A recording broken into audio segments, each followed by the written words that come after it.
ತನ್ನ ಚಂದ್ರಶೇಖರೇಂದ್ರ ಪ್ರಚೋದಯಾತ್. எல்லாருக்கும் நமஸ்காரம். அன்னதான சிவன் பற்றி நம்ம பார்த்தோம்.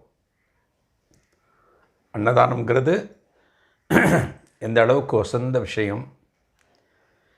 அந்த அன்னதானத்தை மகாபெரிவா கிருபையால் நடத்தக்கூடிய ஒரு பாக்கியம் அன்னதான சிவனுக்கு எப்படி கிடச்சிது அப்படிங்கிறத பற்றி பார்த்தோம்.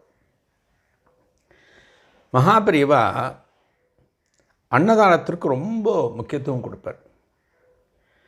அதாவது தனி ஒருவனுக்கு உணவில்லையேல் இந்த ஜெகத்தினை அழித்திடுவோம் அப்படின்னு பாரதி சொன்னார். உணவுங்கிறது அந்த அளவுக்கு முக்கியம். யோசிச்சு பாருங்களேன், பசி நேரம் வந்துடுத்து அப்படின்னா நமக்கு என்னென்ன ஆறுது, விடங்கும் எல்லாம் படபடங்கும். பசி நேரம் வந்ததுன்னா அதாவது இந்த சாப்பாடு அப்படிங்கிறது எல்லாருக்கும் கிடைக்கணும்.